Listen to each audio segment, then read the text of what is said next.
Uma boa tarde a todos. Vamos sentar, gente. Obrigado. Muito bem. Eu quero dar boa tarde a todos. Dizer da minha honra de estar no palco com essas duas grandes feras, né? Ilan e Faustino, doutores. Sabatinado, né, Ilan? Mas aqui não vai ser uma sabatina, vai ser um papo mais fluido. E é importante ressaltar que a inovação vem sendo discutida no ecossistema amplo do judiciário e a gente vem tratando da educação das pessoas para culturalizá-las para a inovação. A inovação, ela depende de letramento, ela depende não só de tecnologias e de algoritmos, mas ela depende fundamentalmente do algoritmo humano. E para poder fazer a primeira pergunta a vocês e passar a fala para podermos escutá-los, eu tenho um filho de 13 anos, que a gente estava conversando, Faustino e eu, que também tem uma adolescente em casa, e ele colocou uma pergunta no ChatGPT, perguntando ao ChatGPT quem tinha vencido a Segunda Guerra Mundial, e o ChatGPT prontamente produziu uma textualidade em que ele enfatizava a importância dos Estados Unidos na Segunda Guerra, sendo que os Estados Unidos entrou de forma tardia na Segunda Guerra. O Luca teve a sorte de ter um pai que trata dos autores que são oriundos do Holocausto, né? Mohan Bauman, Hannah Arendt, entre outros, Levinas, Frankl. E então ele teve a chance de corrigir o ChatGPT. Então ali ficou clara a importância das pessoas terem letramento para poder estabelecer a curadoria dos dados. E eu acho que as escolas judiciais, elas têm um papel importante no mundo da inovação, da inteligência artificial, em toda essa modernidade que se dá, justamente para formar, né, no judiciário pessoas letradas para poder viver inovação e produzir inovação nos seus ambientes. Então, a primeira pergunta que eu faço a vocês, eu passo a palavra primeiro aqui ao Dr. Ilan, é em que medida as escolas judiciais têm um papel determinante para a formação de novas racionalidades, de novas cabeças ou de novos paradigmas, eu diria, dentro do próprio ecossistema do judiciário. Como isso tem, na perspectiva de vocês, a devida importância? Olá, Guto. Boa tarde. Boa tarde. Olá, Faustino, meu querido amigo, Piccoli também, que nos dá a honra aqui de acompanhar todos os painéis, inclusive o nosso.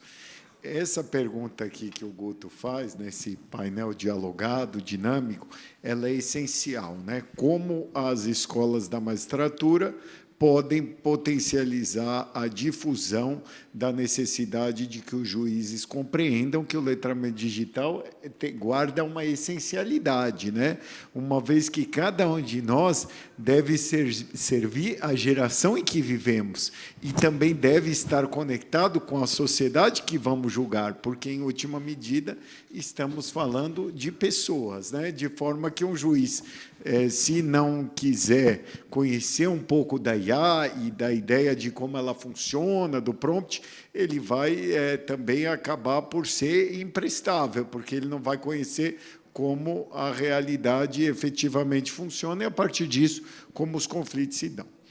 Eu estou como secretário-geral da nossa Escola Nacional da Magistratura e, nessa função, eu sempre ressalto que a magistratura ela é feita de múltiplas experiências regionais, mas com uma noção de unidade e pertencimento. Isso fica muito claro quando a gente faz os módulos nacionais dos cursos de formação. Então, levamos a nova magistratura para conhecer a Papuda, levamos para conhecer o Ministério da Justiça, o CNJ, o STJ, o STF, agora vamos até colocar o TSE. E isso faz com que a magistratura se compreenda como parte de um todo, em dois aspectos. O primeiro é, onde estiver um magistrado, toda a magistratura estará, que é um escudo de proteção. O segundo é um dever, que às vezes uma pessoa vai ver um juiz na vida toda, e essa imagem que ela vai carregar do judiciário. Então, a educação judicial, ela guarda uma unidade. A EdTech, você que trabalha na Google for Education, ela tem que ter pressupostos comuns em todos os lugares do território nacional. Nós retiramos agora da Infam uma proibição que existia do modelo autoinstrucional. O modelo autoinstrucional é essencial para que o juiz de Tabatinga, o juiz de Caxias, o juiz de Uruaçu tem acesso aos mesmos elementos para uma aprendizagem significativa que possa ser adaptada de acordo com as peculiaridades de cada um. Então, me parece que a Escola Nacional ela é catalisadora desse movimento de letramento digital e da conscientização da necessidade de que o Poder Judiciário ele tem que ser similar em todo o território nacional. Se você mora em Porto Alegre, ou se você mora em Manaus, ou se você mora em Tefé, você tem direito, enquanto cidadão, de ter o mesmo nível e a mesma qualidade da sua prestação jurisdicional. Perfeito. O papel da escola judicial na democratização e acesso, né, na mesma qualidade, níveis e profundidades de informação e formação. Eu conheci o Dr. Faustino, tive a alegria, o Pico ele foi fundamental nessa mediação, mas acho que agora já quase 10 anos já. E eu tive a honra de estar na inauguração, né, daqueles novos ambientes da SMAP, que ficou uma referência nacional, os laboratórios de inovação, os laboratórios educacionais da SMAP. Ainda estava lá o Dr. Jones, né, Faustino? E a SMAP tem uma importância, e ela é um signo, ela é um símbolo importante das escolas judiciais do Brasil, como um grande exemplo, na minha opinião, que sou lá do Sul, vejo em Pernambuco um grande exemplo. Como você percebe, então, essa importância da escola judicial nessa formação de profissionais do amplo sistema do judiciário, do juiz, do desembargador e de todos aqueles que frequentam essa ambiência, porque tem workshops, tem formações que acontecem lá e que outros profissionais que atuam dentro do ecossistema do judiciário vêm encontrando ali a possibilidade de ressignificar, oxigenar suas formações em direção da inovação. Boa tarde a todos e todas. Quero cumprimentar inicialmente meus amigos. Eu disse a eles, vai ser uma conversa de mesa de bar, porque eu vejo aqui dois amigos de momentos distintos da vida, né? Mas o Guto já falou, a gente é amigo de algum tempo lá das idas dele a Recife, e o Ilan, um amigo mais recente, mas que a gente já tem interagido bastante na proposição e construção de uma magistratura focada da mudança da magistratura a partir da educação. A Ilan é uma das grandes vozes e lideranças da mudança da magistratura nacional a partir da educação. Então, estou muito feliz de estar aqui com vocês, então a gente fica muito à vontade para conversar. Piccoli, obrigado mais uma vez pelo convite. Quero registrar que o Enastic, em determinado momento histórico, eu não me recordo do ano, Piccoli, mas eu acho que foi em 2016. A Juliana está aqui? Não. Minha chefe de TI, cadê ela? Não está, tá vendo? Coisa feia. Vou registrar ela aqui. Quando foi o Enastic Recife, Piccoli?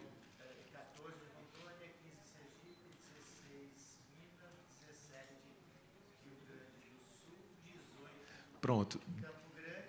Não, foi 19? Tá. O Enastic... Como? Não, o Enastic. Não, 19. Foi a primeira vez que teve empresa dentro da instituição. Pois bem. Eu queria dizer que, naquela oportunidade, eu estava resolvendo o que ia fazer da vida no mestrado. E o Enastic serviu também como encorajador para dizer assim, você pode ser juiz, mas você pode estudar tecnologia. E aí eu fui fazer mestrado em ciência da computação. Então, de certo modo, o Enastic contribuiu para a minha guinada de carreira, para o momento que eu parei para fechar os olhos e dizer o futuro do direito e do meu trabalho tem a ver com tecnologia, então eu vou estudar isso. Então, esse evento tem esse tipo de poder, de transformação, de mudar tudo. Então, vamos voltar para a tua pergunta, Guto.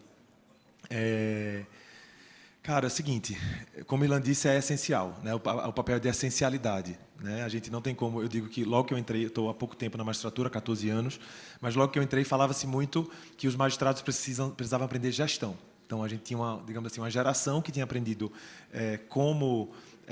que entendia mais o juiz como pensando mais no gabinete, nos processos, na condução do processo.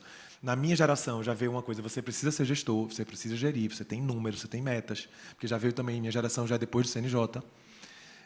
Mas a geração atual, isso já se demonstra até nos editais do concurso, porque houve mudança recente, inclusive, no conteúdo programático nacional da magistratura, e conteúdos como blockchain, como inteligência artificial, como algoritmos, tudo isso está hoje nos editais dos concursos da magistratura. Então, a essencialidade já vem daí, né? Para a gente servir ao nosso povo do jeito que a gente deve e incertos no momento histórico que a gente vive, como bem salientou Ilan, a gente tem que, é fato, nós temos que. E aí a escola exerce um papel realmente fundamental. Não tem como a gente investir ou a gente ter tecnologias exponenciais maravilhosas, aplicações das mais diversas, se a escola não cumprir o seu papel de capacitar. Aí pode parecer balela, eu vou trazer um exemplo prático trazendo para a SMAP. De fato, a SMAP se tornou uma referência nessa questão de inovação, porque fomos o primeiro laboratório de inovação da Justiça Estadual. Quando, antes mesmo do CNJ determinar que os tribunais tivessem laboratório, a gente sentiu o terremoto, o sismógrafo da gente estava bem alinhado, a gente conseguiu sentir antes a vibração e lançou antes. Então, mas mesmo nós, que começamos um pouco antes, quando a gente vai avaliar, quando a gente faz tecnologia hoje no nosso tribunal, eu vou dar um exemplo de um produto que vocês devem conhecer, que é o Bastião, uma ferramenta que meu tribunal fez para tratar de demanda abusiva, uma inteligência artificial. A gente fez dentro da escola, na incubação de ideias, e ainda hoje, quando eu olho para o projeto e vejo os resultados que a gente teve, são frondosos, são muito bons, mas eu ainda acho poucos quando eu chego para um juiz ou para um servidor que trata de algum assunto de Bastião e vejo que o cara não está sabendo usar. E aí isso também se reflete nos números. Eu tenho um número expressivo de usuários, mas eu tenho um número não muito expressivo de interações dentro do sistema, porque é uma rede social. Então, rede social a gente mede por interações. Então, eu não vejo muita interação. Então, é como se fosse assim, o cara vai lá, consulta e volta. Consulta, mas não deixa a informação, ou seja, não pegou, nesse sentido da interação. Então, estou usando um exemplo do meu tribunal para dizer assim, olha, não faz sentido que nós, numa feira de tecnologia, não tratemos desse assunto. Porque alguns podem perguntar, poxa, eu estou num evento de tecnologia e vou falar de inovação e escola, tem tudo a ver. Podemos todos nós gastarmos o dinheiro que for para entregar aos nossos tribunais as melhores plataformas que existirem, mas se nós não formos aptos e capazes de gastar tanto ou semelhante valor em dinheiro e energia para fazer com que a nossa instituição se aculture dessas novas tecnologias, o dinheiro foi todo em vão. Perfeito. Eu costumo dizer, e sem nenhuma demagogia, o Piccoli foi muito feliz nessa tessitura nacional em promover essa conjunção, esses esforços entre os estados. E eu tive aqui, eu estou vendo aqui a Ellen, Cuiabá, terra bem fria lá, que nem Porto Alegre, né? Tranquilo. 5 graus em Cuiabá, nunca peguei. E o Saboia está lá, tem tanta gente, né, nesse Brasil gigante que a gente vai frequentando esses eventos, sejam do TJ, Justiça Federal amplamente dita, enfim. E todos os estados têm uma representatividade já com projetos de inovação acontecendo. Eu nunca esqueço que lá na SMAP, num dado momento, nós fizemos um workshop, uma oficina, onde os magistrados e outros colaboradores do TJ se reuniram com design thinking, em mesas, em grupos, de forma bastante disruptiva, e cada um deles apontando um desafio de uma solução, a priori, para problemas reais de Pernambuco, né, para a sociedade de Pernambuco ser melhor atendida pelo sistema judiciário, pelo Poder Judiciário. E lá atrás, isso praticamente há 10 anos atrás, a gente levantou a construção de um algoritmo, de uma inteligência que fosse capaz de determinar e classificar melhor as urgências dos processos diante das pautas, dos temas, das peças processuais, que fosse capaz de identificar situações de maior urgência, dando melhor direcionamento para que os magistrados pudessem, portanto, atender aquelas demandas urgentes de forma urgente e as menos urgentes de forma menos urgente. E isso há 10 anos atrás, praticamente. Então, assim, e foi num momento bastante disruptivo, onde diferentes profissionais da TI do TJ de Pernambuco, magistrados e outros colaboradores se reuniram numa única mesa. Então, houve também uma importância das escolas judiciais de trazer discussões e formar grupos transdisciplinares, multidisciplinares, de diferentes campos do saber e de diferentes níveis hierárquicos dentro do Poder Judiciário, discutindo de igual para igual essas soluções. Então, a escola judicial ela também tem uma importância de reculturalizar, de reformar o próprio judiciário, aproximando pessoas, porque sempre, eu confesso a vocês, eu não sou juiz, eu não sou magistrado, mas eu passava em Porto Alegre. Alguém aqui é gaúcho? Não. Tem alguém? Alguém aqui do Grêmio? Pode se retirar, por favor. Então, e eu passava em Porto Alegre, eu morei no centro de Porto Alegre, onde fica o Palácio Piratini, o Teatro São Pedro e tal, e ali tinha o Palácio da Justiça, tinha os prédios ali e o Palácio da Justiça ele era de mármore. Eu pensei, eu não tenho nem roupa para entrar num palácio, né? Então, assim, a sociedade sempre se viu distante do judiciário por esse afastamento simbólico. E foi muito rico ver uma escola judicial aproximando pessoas que não eram necessariamente magistrados para poder participar da discussão decisória, em alto nível, para questões correlatas ao judiciário. Então, a escola judicial ela também tem essa disrupção, né, que é cultural e que aproxima pessoas. Eu gostaria que vocês pudessem tratar disso também. Excelente, Guto. Aqui o Faustino, falta engajamento, falta interação. De certa forma, a gente está aqui numa bolha e a maior parte da magistratura não participa dessas discussões, não frequenta os sistemas, e aí a gente precisa, né, buscar o prompt, né, o Confúcio, né, mais importante que a resposta, o porquê disso, né? Me parece que tem o lado da conscientização, da formação da cultura, o Guto falou, os prédios, a magistratura ela vive o sistema de justiça de ritos, né, que se preservam durante décadas, séculos. Então, os desembargadores entram enfileirados por antiguidade nas sessões, a gente vê as posses feitas da mesma forma que há 100 anos atrás. Há toda uma ritualística que faz parte da justiça, que é naturalmente, nesse sentido, conservadora. Não conservadora no sentido de progressista, mas conservadora dos seus costumes e das suas tradições. Esse modelo se choca frontalmente com a sociedade acelerada, disruptiva que a gente tem hoje, que o Piccoli mostrou aí nos slides, os corredores, a mudança comportamental, nada é permanente, os jovens não querem mais ser CLT, eles a todo momento mudam. Então, Faustino falou, eu sou jovem na magistratura há 14 anos, para uma geração nova você já é muito velho, mas para nós, juízes, você realmente é novo. Você falou como juiz mesmo, porque é considerado um menino, né? Como eu tenho 14 também de magistratura. Então, vejam como a vida pode ser vista a partir de várias perspectivas, vários pontos de vista. Como eu dizia Campo Amor, não há verdade, não há mentira. Tudo tem a cor da lente pela qual se mira. Aqui estamos vendo duas ideias que se chocam. Hoje, o sistema de justiça ele não deve se predispor só à defesa da ordem vigente, como se fazia na escola da exegese, no Código Napoleônico, que aspirava à regulação de todos os comportamentos. A magistratura, ainda mais num país desigual que a gente tem, isso também no acesso à justiça digital, mas não apenas. Ela deve ser, além do dogmatismo que coloca, né, tradicionalmente, deve ter um potencial transformador da nossa realidade. E essa cultura talvez vá furar a bolha, essa conscientização. E aí, como é que a gente pode engajar mais? Eu acho que o primeiro ponto é a questão da usabilidade. A gente confunde muito a EdTech com aula gravada. A videoaula, o ecossistema de aprendizagem tem que ter usabilidade, tem que ter gamificação, tem que ser de uso simples, tem que ser conectado a um juiz que também está ali dentro da economia da atenção que a gente vive. E aí, se a gente fizer uma plataforma com alguma lentidão, e é um desafio, porque os tribunais vão desenvolvendo as suas plataformas, não vão ter o nível da Amazon, do Google, dessas magníficas, né, das Big Techs, de forma que, talvez, com o CNJ atuando como catalisador, a própria Infam e a Inamate também, nós possamos, a partir das economias de escala, ter algo que mostre uma utilidade e uma aprendizagem significativa para a magistratura, com pressupostos realmente de uma educação digital. Não só a aula gravada, isso aí não como o processo eletrônico não é digitalizar documento, gravar aula não é fazer educação digital, né?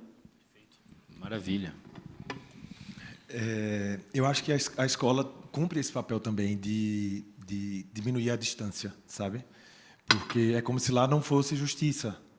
E, de certo modo, pelo menos lá em Pernambuco, a gente meio que quebrou essa lógica de que lá é o lugar é um prédio enorme, pomposo, né? Mas até que ponto a gente é uma reflexão que a gente tem que fazer hoje, até que ponto a justiça precisa estar representada por prédio, por toga, por mármore, por ar-condicionado frio. Sabe que a gente fez uma pesquisa um dia desse lá o que é que mais afligia as pessoas que iam ao fórum, e era o ar-condicionado frio. Era o frio na sala de audiências.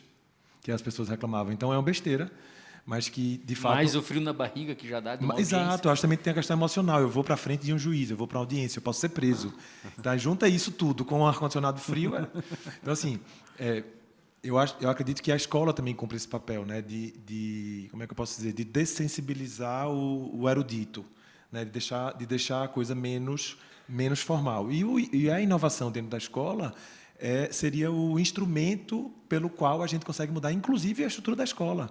Porque vamos falar também que as escolas da magistratura, em alguns pontos, têm ainda essa estrutura formal, essa estrutura ritualística, por exemplo, um servidor não se sentir à vontade de divergir de um juiz numa aula, ou até de estar com um juiz numa aula. Isso não faz nenhum sentido.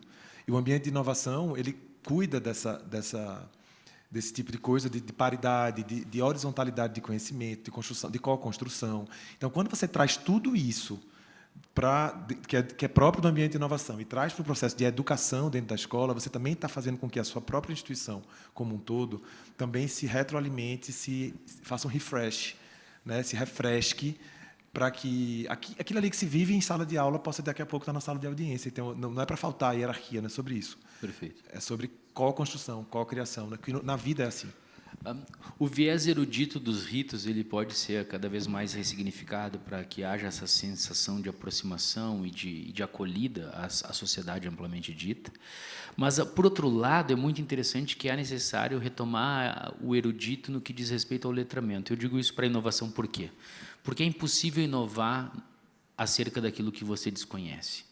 E hoje há um grande desconhecimento acerca da realidade, né? Hoje não, há muito tempo, essa já é um tópico discutido, né, desde a Grécia arcaica, a importância do conhecimento para a não alienação, a importância do conhecimento para que haja criticidade.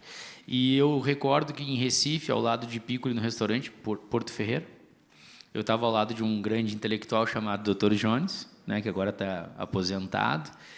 E eu tive a experiência ao lado do Dr. Jones de poder discutir com ele Foucault, Derrida, Deleuze, Morin, Bauman, e ele discutia sobre todos os autores. E a mesma coisa porque eu vivi... ele discute sobre tudo. E exato. Pode trazer qualquer tema, Guto. Exato, Freud, Lacan, e ao mesmo tempo eu estava discutindo com o Dr. Oliveira em Teresina, Piauí, que também está aposentado agora, o Dr. Oliveira, querido desembargador, e da mesma forma ele transitava por diferentes autores e tempos da Idade Moderna ao pós-moderno, e hoje me parece que se ausenta nas pessoas em geral o letramento necessário para a inovação. A inovação não é só oriunda da metodologia, da tecnologia, do gelo seco, um canvas, design thinking, da ideação, a prototipagem. Parece que muitas vezes se ausenta o conhecimento acerca do mundo vivido para que a gente possa repensá-lo. Qual é o papel da escola judicial nessa retomada ou nesse fortalecimento do letramento amplo, seja da filosofia, sociologia, antropologia, ao conhecimento acerca do digital, dos conhecimentos contemporâneos que emergem a todos os dias? Mas eu creio muito na importância da escola judicial como esse lugar de retomada do letramento. Excelente, não só o digital, né? O nosso letramento que nos faz humanos a partir de um senso crítico. Guto, você me lembra da Hannah Arendt no livro Eichmann em Jerusalém, quando cunhou o conceito de banalidade do mal. Quando ela viu Eichmann, ela imaginava alguém de convicções muito fortes, com propósito, e viu apenas um burocrata que seguia ordens por falta desse letramento sociológico, filosófico, antropológico, de forma que julgar o próximo não basta para essa finalidade a lei, né? Já até Miguel Reale, fato, né? Valor e norma.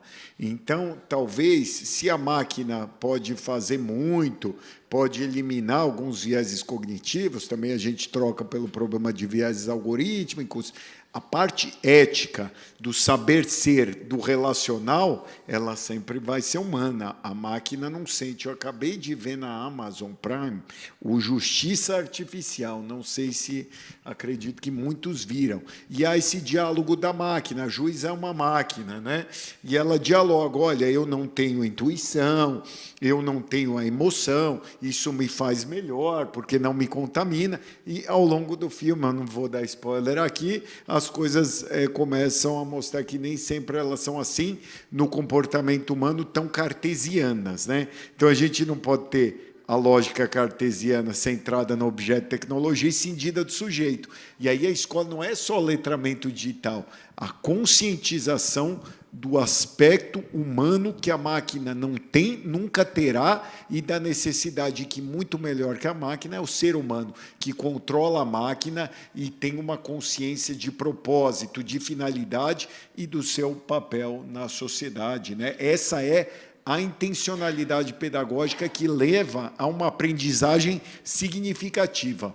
Ela, claro, vai ser feita com o uso da tecnologia como instrumento, mas, inexoravelmente, ela depende do humano. Veja, os livros que você leu, claro que a tecnologia pode identificar os padrões a partir dos imensos livros que ela lê, muito mais do que todos aqui juntos vão ler ao longo de todas as vidas e todos os nossos antepassados, ela vai ter tudo isso agrupado.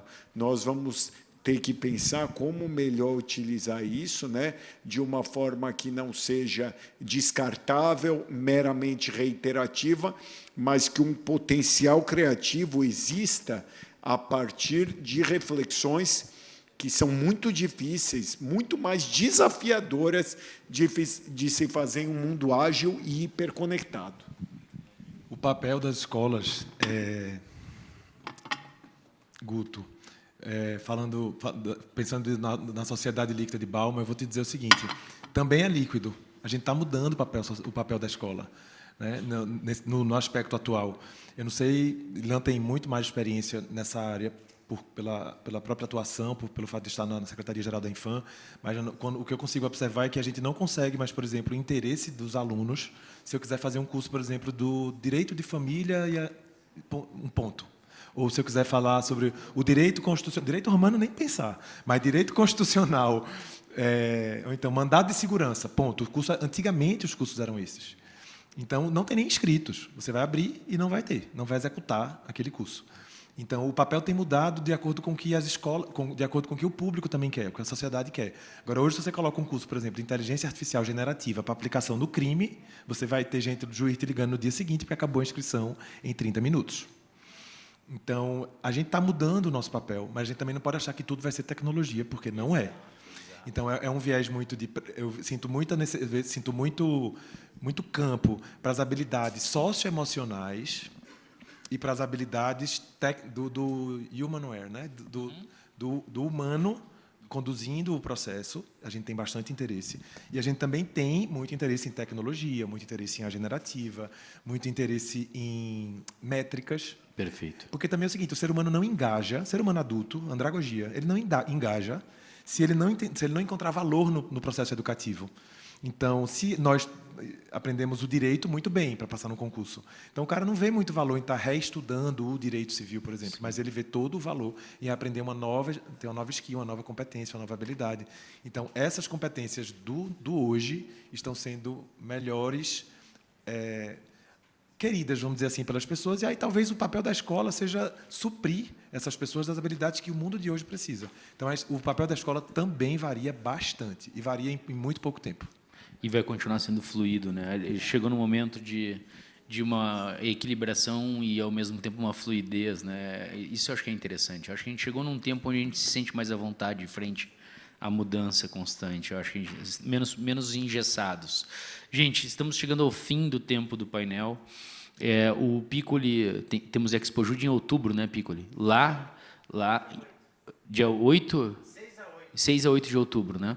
Lá eu vou estar lançando, se Deus quiser, tudo der certo, o meu livro, que é o Inverno da Cognição, que é justamente uma analogia ao inverno da computação. Um dia a computação parou, não conseguiu dar conta dos algoritmos equacionados, né, pela ciência, pela academia, que eram justamente já redes neurais sendo pensadas na década de 40 e 50, só que em equações matemáticas. E não tinha hardware, não tinha device para dar conta dessas equações.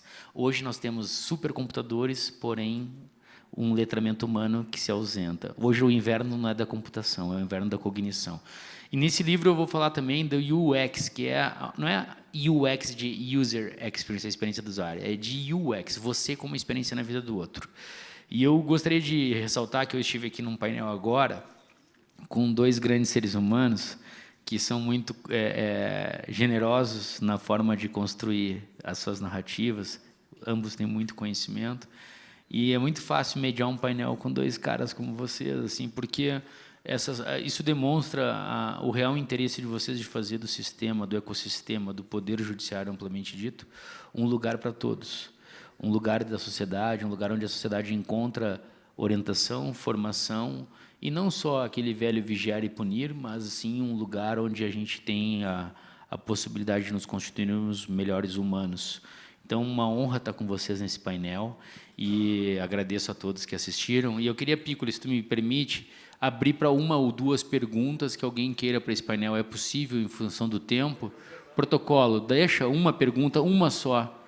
Só de gremista, não. Se for de gremista, eu cancelo a pergunta.